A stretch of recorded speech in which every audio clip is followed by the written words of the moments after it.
Welcome to A Talking Point. I'm Tracy Fowler, and today's episode is all about storytelling as strategy.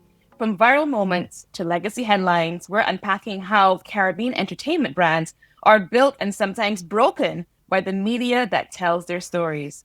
We're joined by the powerhouse behind the PR firm Thomas.A. Public Relations, Aprille Thomas herself, to break down how media, PR, and narrative strategy are shaping the future of Caribbean entertainment. Hello, Aprille. Hi, Tracy. How are you? I'm doing well. I'm very excited to be on the other side for I once. know it's good to have you. We were seeing your face, like intro, everything, but here you are. We get to pick your brain and see how you feel about this particular topic. Of course. So let's get right into it. Tell us about your path into PR. It it's a little different, I think, than the usual. I really loved writing. I'd always loved writing. I started off more interested in creative writing, actually. But then, being from the Caribbean, and families are kind of like, okay, so what are you actually going to do for real life? Yeah, Because being a writer, that's not a real job. it's not a real So job. it's not a real job. So what do you plan to do? And then especially when you go to the kind of secondary school that I did, where everybody expects you to be a doctor and a lawyer, then you kind of have to adjust. So for me, it was pretty much getting that warning. Like, if you're going to choose this path of wanting to pursue something in writing, you better have a career to go along with it. And thank God the internet was around by that time, by the time I was graduating, and I looked for, literally just Googled, what can I do if I want to write and have a career out of it. And it pushed out journalism and communications to me. And I was like, I mean, okay, I guess. And I went to school and I was very adamant. I'm only here for the writing classes. Like, I don't care about everything else. Right. But unfortunately, it was a liberal arts college in the US. So they were very much like, no, you have to learn and be exposed to all these things. So that's when I got my feet wet into things like, marketing, video and audio production, all these things. It opened up a whole new world for me. And one of those things was public relations. And I ended up minoring in marketing because I really enjoyed it. And then PR kind of was like that bridge in between the two, between the writing and the journalism and everything, and then the marketing and the business side of it. So that's how I kind of ended up in this position. That is a very interesting journey. I didn't expect that. I thought you were going to say, well, I've always looked up to this particular PR person. I did not That's even great, know though. what PR was when I went to school. I had no idea that it even existed as an option. Wow. That's actually encouraging for someone else to hear because not, everyone doesn't always have that idea together of specifically what they want to do. And to know that you can just find it that way, that is a path. I think that's a really encouraging thing to share. So thanks for that. Yeah, yeah, of course. I That's dare pretty say good. that today, if I had to recommend to someone else, I'd be like, please go and put all your skills in ChatGPT and ask it what you think, at what it thinks you should be, and whatever it comes up with, start to pursue it that way. Those are the tools we didn't have in my day, so True. use them now. Use them now. So true. So now that you know what PR is officially, because you are a public relations person, do you find that people often mix up PR with being a publicist and even marketing and even artist management when you look at the entertainment industry and how they embrace PR? And I don't even think it's unique to the entertainment industry. It's just in general. Mm, I find that even in explaining to people what I do, especially when I started my own PR agency, they always kind of give me that glossed over look like, PR, PR. And then some of them are brave enough to go and be like, what exactly is PR? is that the Others kind of marketing thing just, again? yeah. Some people just kind of like, oh, okay. And I just know that they have no idea what I'm talking about. And then other people, then, they'll be brave enough to ask a question, and I'll explain it as simply as I can, which is that I say all the time, it's in the name. It's literally public relations. It's building relations with the public. And the public can be consumers, potential consumers, fans, whatever, or it can be internal audiences like your staff, your stakeholders, your board, stuff like that. It could be just the general public. And so it differs from hardcore marketing and advertising and sales and stuff like that. because they're more interested in probably moving product, pushing a service at you. They're very results oriented in terms of, usually tied to sales and improving sales. PR does take that into consideration, but it comes from the idea that if you have a really good relationship with your publics, then it will lead to sales. So that's in a very small nutshell how I try to differentiate it for people. So if you're an artist listening, a PR person can actually support the work that your artist manager is putting in to help build your brand, correct? Of course, of course. So we see it a lot more now that social media exists, and I think the lines are blurred because people are taking it into their own hands. They're running their own spaces or pages, and they're kind of putting themselves out there and building those connections. But I think PR then helps to guide that in terms of a strategy, so that you're not just willy-nilly doing things, or especially in the cases of crisis, which kind of looks like just reacting to something that may have happened in that online space. So that's how I think it's kind of changed or been tailored now for the environment that we're in. Yes, you're so right, because I've been hearing a lot more conversations just from general public talking about PR when we talk about, say, like the story around the movie with Blake Lively and the other John. What's his name? I can't remember his name, but you remember the story. Yeah, And it's with the how the whole producer, the director, sorry. and or the actor, and how it all spun out of control basically, and the narrative changed, and it was what she said versus what he said, and both their PR companies were fighting, and then both PR companies sued each other. It was just, and everyone was in on the conversation. Absolutely. And I think that's one of the biggest changes as well. If just going back to like PR 101 from school days, they taught you about communications theory and it being, direct from one person to the other. So in the very beginning, communications was thought of as, a direct line between me and the person I'm speaking to. And it was kind of just going in one direction. But then, coming on to later years and people started to focus on things like getting feedback. And so you saw, companies trying to find pre-internet very interesting ways to get feedback from people so they can actually know, like, is this working? Because if I'm saying I'm doing PR and I'm building relationships with you, what proof do I really have to measure that? So they started looking for ways to implement research into it. And now with social media, it is immediate. Like, you don't have to wonder if your strategy is working. You don't have to wonder what people are thinking. They are going to tell you in the comments. They're going to write to you. True. And it's no secret. So on the one hand, it makes the PR job a lot harder now because you have to manage this constant influx of, people's opinions and stuff like that.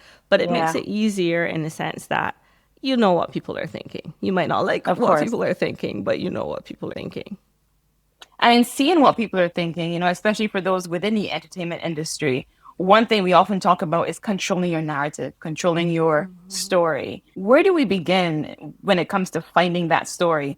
Which story is interesting enough? Where do you start? Because I know someone's thinking, okay, great, got it. But which story? What is my story? What do people care about? How do I find that? Yeah, everybody's not going to have the story of being discovered at a local school pageant and then being shipped off to the US and becoming $1 billion businesswoman ///. Like that's not going to be everybody's story. But certainly I don't think a story has to be that unique or dramatic in the sense that we may think that it needs to be. I think literally, especially in the time that we're in now, we have been through so much from COVID, right back down, that everybody's kind of going through it. And I think we can all relate to some kind of wanting to be more or to do more or to have more. And I think that drive to have something or to want something or to be something is something that we can all connect with and get on board with, even if it's not a crazy story. So I think just having knowing for yourself, I think there's a huge self-reflection component that comes into it. And Yeah. I tell this to people even when I'm talking to CEOs and leaders of brands. You have to reflect and understand what it is that you want, what your mission and your vision are. And that's something that businesses would usually have in a business plan, annual report, that kind of thing. But if you just Yeah. apply that now to yourself as, an artist, as an entertainer of some sort, as an entertainment brand, you should similarly have a vision and a mission for yourself. And once you can articulate that in, a sentence or two, you can easily then be able to put that out there to someone and they will start to buy into it. They'll start to be like, that's Yeah. interesting. That's Yeah. that's a model that we use in creative writing as well. You create a protagonist or a hero or something of a book and you give them a mission or a vision, something that they want, and then you stop them from getting it. And that kind of builds Mm. tension over. And they say art imitates life. So that's literally it. I think starting with that intention, this is what I want, who I want to be, what I want to do, where I want to go. And naturally, life will stop you from getting it a couple times. But eventually, it always works out. And so that even in itself is Yeah. a storytelling journey that people can tap into. Can you think of a moment when a Caribbean festival, an artist, an event controlled their own narrative brilliantly? Any standout in your mind? Well, I mean, I think that's happening right now with St. Lucia, for example. And not just in terms of their jazz festival, but I think in general, they're having this really aggressive push to being extremely inclusive when it comes to their brand and, for example, inviting Caribbean travelers in and stuff like that. And so a huge part of that has come out or been reflected, I would say, in the St. Lucia Jazz Festival.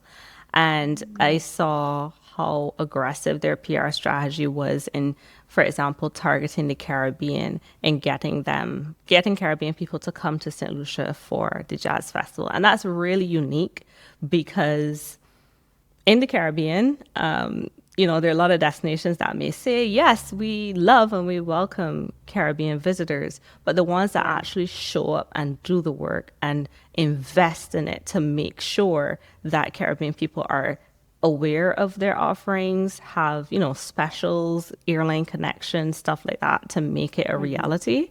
I think St. Lucia is definitely knocking it out of the park in that. And their own reports have reflected an uptick in visitors from the region for the St. Lucia Jazz Festival. And it seems to just be growing bigger and bigger and bigger every year.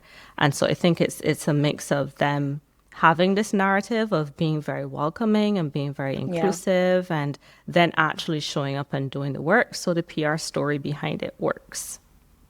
Oh, you just informed me something very interesting. So I'm going to definitely pay attention to that. All right. And They're doing amazing things. when it comes to Barbados and the Crop Over Festival, and if PR is about shaping a perception, how would you describe the current perception of our festival outside? So for crop over specifically, I would say that, we've done a good job here to create brand awareness around what happens for crop over. So I think people in general are very aware of the crop over festival.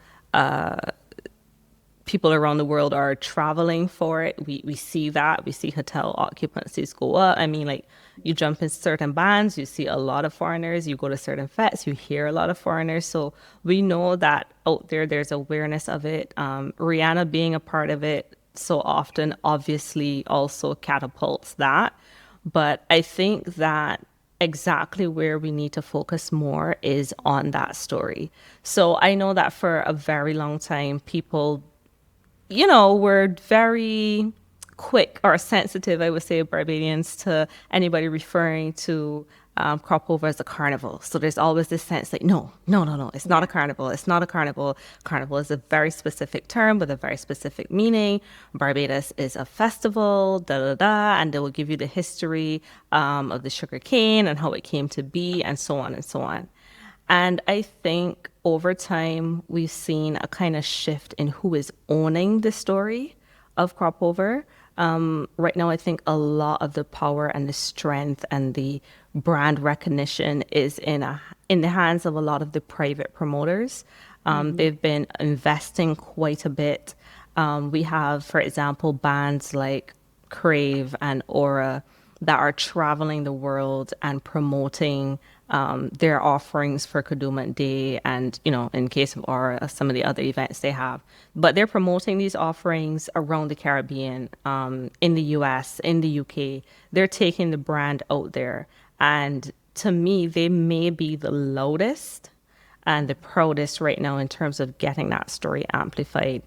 And that's great because, as I said, it's increasing the brand awareness and people are coming, but their motives are going to be different. So their motives are Right. going to be about, selling their individual and their unique story, which in all fairness, they're a private entity. What else do they Yeah. need to be concerned about?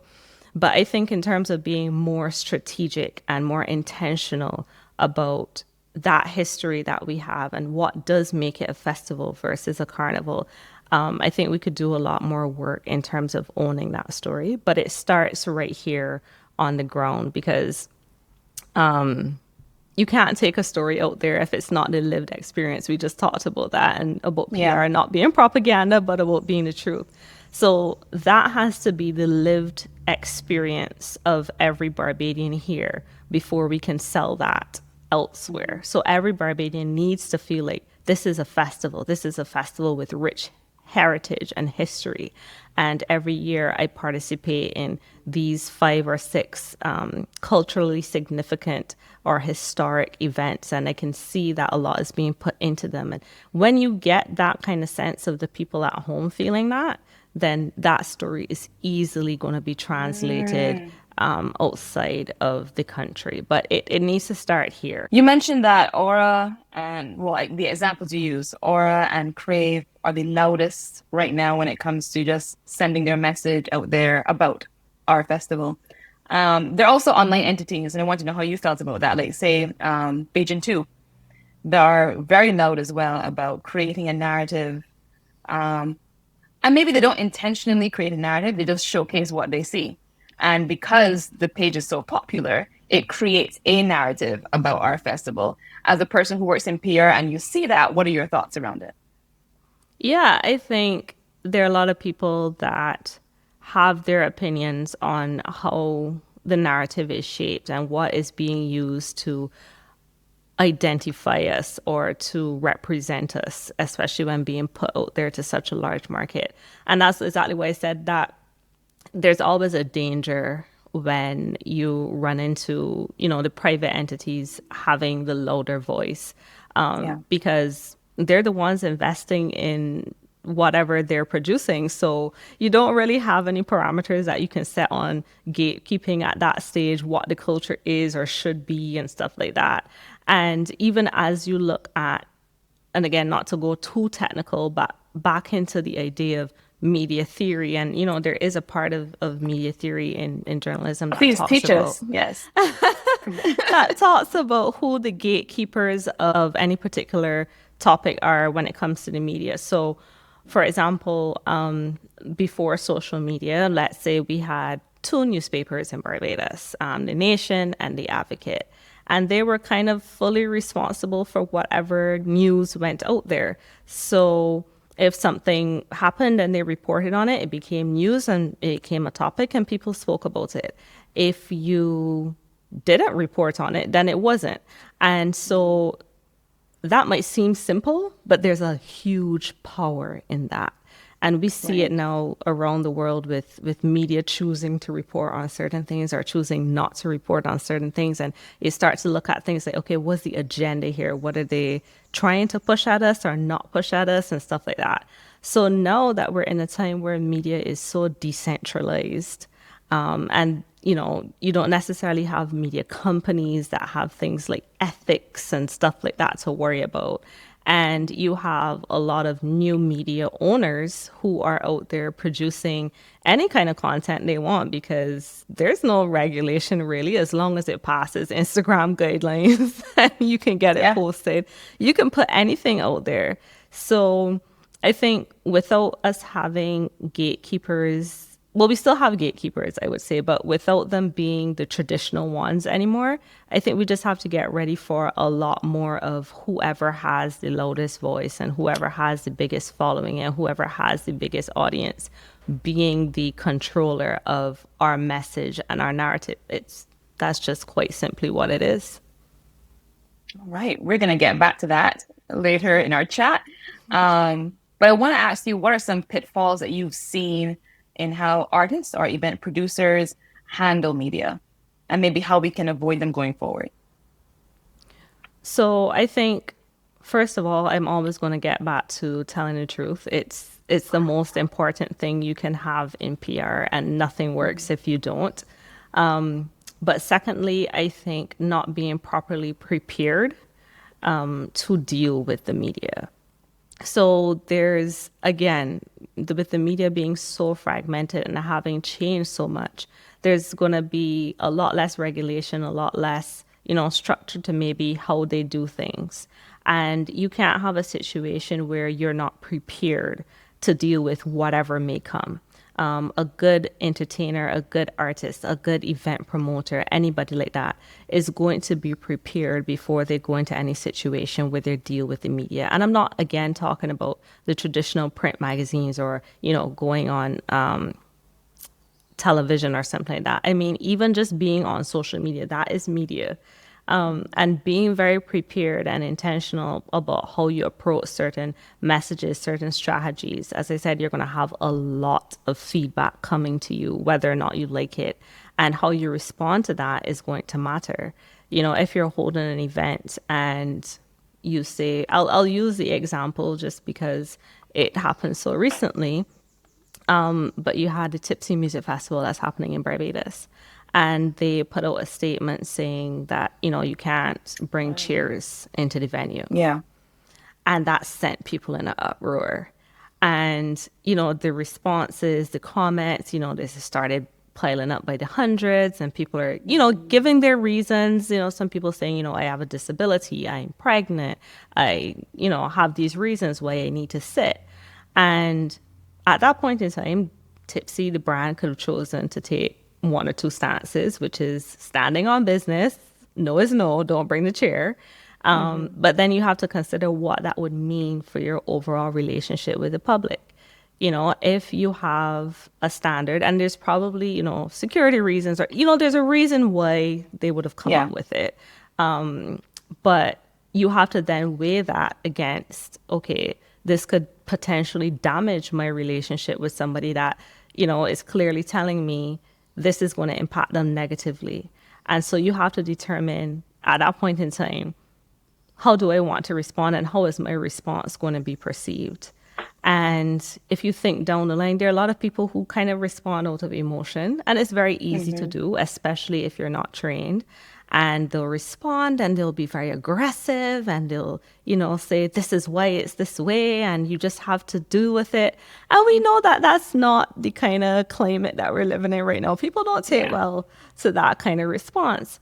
And so they ultimately decided to go back on it and, allow people to bring the chairs, albeit, smaller chairs or something like that. And I guess from behind the scenes, it balances whatever security concerns they may have had, then with, wanting to still be able to accommodate the consumers. So I think that's a perfect example of, how things can go wrong, how you can handle crises, how you can handle crises well if you're prepared, how you can make sure that you're taking into consideration the PR of it and your relationship with the public. So that's a great example to use. I literally just saw that in action myself. I saw the 400 comments with people saying, but my back hurts, I'm standing for 6 hours. So it was really great for them to work something out the way they did it. Like, before 6 p.m., only before 6, but you can definitely bring the chair, the folding chair. And I thought, well handled.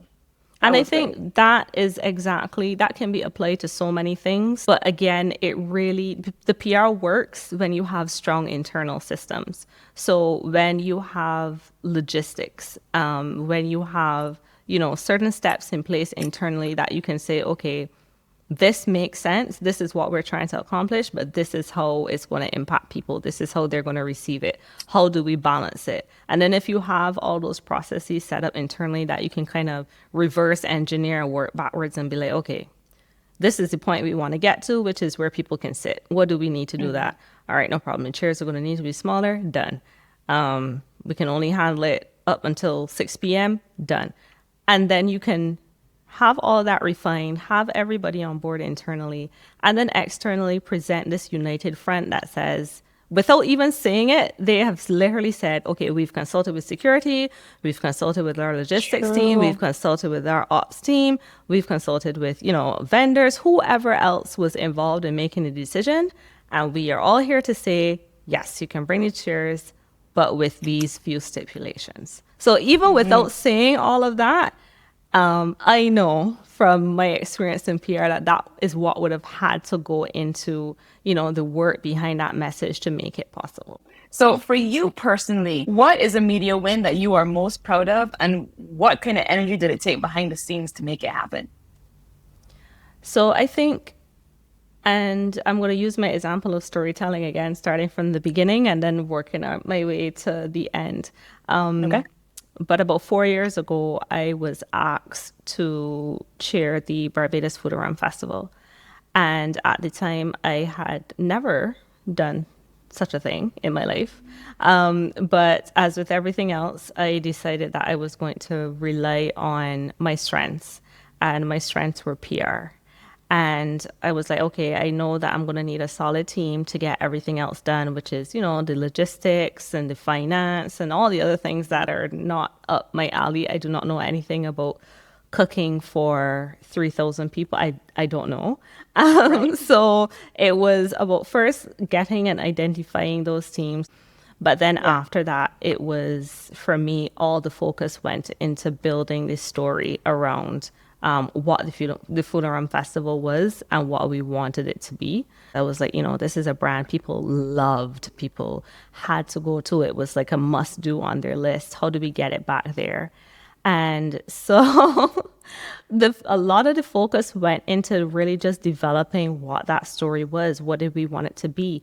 And each year for the 3 years that I was working on it, we refined that story just a little bit and a little bit more to give it soul, to give it that connection with people. So we started by coming up with a theme called Feed the Future, which was all about how this Food Around Festival now is going to be building a culture, a culinary arts culture for us later, and investing in that. So we introduced the junior chefs, which was something that was new to the festival. It was very adult focused, but we wanted to bring in, younger aspiring chefs.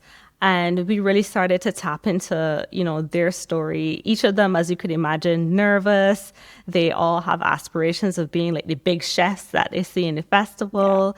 And really just using that and building on that to build connections with people and show them like, this is not just a party. This is not just a good time. When you come and you spend your money, you're going to be investing in the future of these junior chefs, these aspiring chefs. But then even in the current moment of how do you make it more exciting now, we started to position it as what we call the Foodie Dream Weekend. And so we started to elevate this thing and make it aspirational. We wanted it to feel like, this is something that I want to travel for. This is a luxury. And in order to do that, we needed to have events that reflected that. And so that's what was used then when we were prepping and briefing the chefs, the event planners, everybody that informed like the colors of the rice and rum. You're coming, it's, all the yellow. 4:00 in the morning, you're in your yellow. It feels like a dream. Liquid gold feast. You walk into a room and there's all this decor and it's amazing and you're wearing your finest and, it starts to feel like a dream. And that's how we were then able to promote it externally as well. So, Barbadians, they bought into it, they loved it, and we took it overseas. We started pitching it to, award systems, and we started winning awards for it. And it was really just all about coming up with that very simple messaging. So number one, feed the future. this is a sustainable festival. We're investing in the future of Barbadian culinary arts. And then number two, this is a foodie dream weekend. This is aspirational. This is something fun. And the story then informed every single thing that we did. Mm-hmm. So it was starting with the message and the story you said, and then what you want the people to experience and feel. So you gave them a foodie dream weekend. I love that. Yeah. That's a So great we example. built that relationship with our public. Yeah. And listen to them, I guess, over time to hear what they liked, what they didn't like, and tweak to Yes. suit. Definitely. We didn't get it right the first year. There were things that went right. There were things that didn't. There were things we learned from. People gave us their feedback, whether or not we Yes, of liked course. it. And so but no, we integrated a lot of it. And I think in the end, last year, which was my final year, to me, I think that we just knocked it out of the park because it was a perfect mix of experience, but then really building in the consumer feedback and giving them a presentation that they wanted as well. So you mentioned earlier that back in the day, we had very few gatekeepers. There were very few people that put the messaging out when it comes to our entertainment industry, when it comes to crop over. And now we have multiple people telling our stories in their own way, private entities doing that. Different people online telling their story of our festival and how and how they want others to experience that. Mm-hmm. Is there ever going to be a way, or can there be a way where we control the entire narrative in order to tell the story that we want? Or do we just have to be okay with the fact that other people will just do what they want and hope that there's an overall story that tells the correct story? Yeah, I would love to say that that's ever going to happen, but I just don't think it will. And this is more of reflection on the changing way that people are consuming information. There was a point in time where everybody sat down at 7 p.m. and they watched the news. Now, some people are getting their news at 7 a.m. Some people are getting it in the middle of the day. Some people are getting it, 2 days later when they have time to catch up on it. And all of these fragments in the ways that people consume information, that they get information, is going to always impact whatever story you're trying to put out there. So even if there was one entity that decided this is exactly what our entertainment industry is, this is exactly what our Crop Over Festival is, and they wanted to run out there with that message, if there are two private entities that don't really feel the same way and they're out there on a different narrative altogether, you're going to have that kind of two different narratives in the same space operating. And more importantly than anything, we have to understand that the message that holds true with people or becomes the loudest is probably going to be the one that most accurately reflects the experience that people have on the ground. Ooh, a lot of people are ready to hear that, April. But I love that you said that. And I also want to make clear that when I say the correct story, I said that very loosely. Just more like, I guess, one seamless story. I just don't think that, I personally don't think that's possible because we all have different experiences.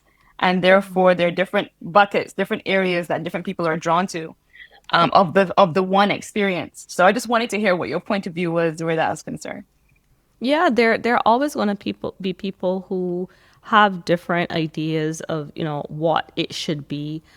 Even right now, I find we're in this weird space of crop over, for example, developing, and a lot of people kind of feel like, okay, we want more of the traditional stuff. We don't like the direction that this is going. This is too commercial. This is too much like Trinidad, the costumes and da da da da. There's that side of the fence. There are people on the other side of the fence that feel like, globalization happened 20 years ago, guys, that get with it. And you're either going to evolve or dissolve. This is, if we want to make this a money maker or big earner for these guys in this industry, then you're going to have to expand beyond the small market that we have here. And in order to do that, then you need to appeal to people internationally, not just locally. So, those are two very valid feelings that people have right now. And, so how do you even come up with a message? Like, is it for Bajans? Is it for, visitors? Is it for Right. both? Is it, like you can't even really get to a common sentiment about something Yeah. that simple. So yeah, there are always going to be mixed messages out there, I think. Okay, well, we're coming to wrap it up, and I have the magic wand now. If you could make any changes to our entertainment industry or our crop over festival to make it a more year-round festival, what one or two steps would you take to make that happen? For me, being both on the inside, on the outside, now as a casual observer, I Yeah. think that really having a plan or a strategy for the long term is what we're missing. And I think that is causing a lot of the rifts and the imbalances in terms of people feeling like it's going in different directions. So if you have as a country, a fight, and again, I'm just using the example of St. Lucia because that's the one that's kind of closest to what we're talking about. When you have that kind of plan or that kind of strategy that says, this is what we're planning to accomplish over the next 5 years, over the next 10 years, and you tie it to, let's say, national development goals and that type of stuff, then you're kind of putting a plan out there that everybody can know, understand, identify, and get on board with. And those are the things that are going to, again, there's never going to be this one message, but at least people will all kind of know where it's going and figure out how to organize themselves and get on board. In the absence of that, you're going to see a lot of, like what we're seeing right now, fragmentation. You're going to see people kind of taking it into their own hands to look out for their own interests. You're going to have this sense of, why is this person doing that and this person doing that? They're not even coming together and working for something that could be more impactful. And I think really, I'm not saying that there isn't a national plan. There could be. What I am saying is that I don't think that if you ask the average Barbadian Yeah. that they think that there's one and that they could easily articulate and identify one. And so I think that it calls for, if you want to get even to that high level, maybe a national PR campaign on what we want the future of our entertainment industry, our cultural industry to be. Barbados is entertainment 365 days a year. And Which is then we separate from work, crop over. which is separate from crop Yeah. over. So then it would allow us to have all the different cultural expressions and creative expressions coming to the fore. So, whether it is jazz, you have gospel, think about Christmas time and there's carols by candlelight, there's Mahilia's Corner, there's Yeah. Christmas jazz. There's so many things happening at that time.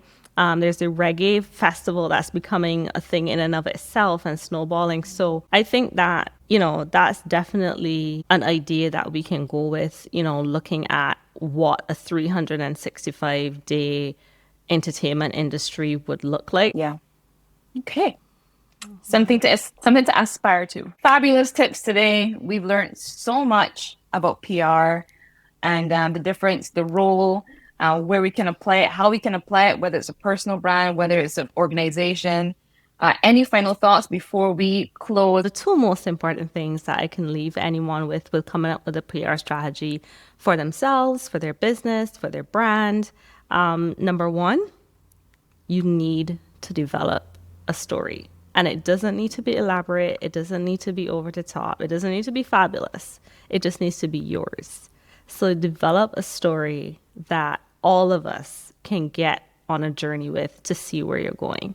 And number two, no matter what, it has to be an honest story. So if you're coming out there with a lie, and this is in regular PR, this is in crisis comms, it will eventually be found out. It will blow up, and no amount of crisis comms is going to be able to save you. So those two things, I think, are the most important when we're talking about PR. April, thank you so much for sharing rich insight on the power of storytelling and the real work behind shaping Caribbean entertainment narratives.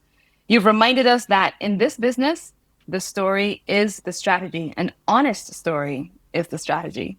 Be sure to follow Barbados Today and Thomas APR on Instagram. Visit thomasapr.com. That's where you can find April, by the way.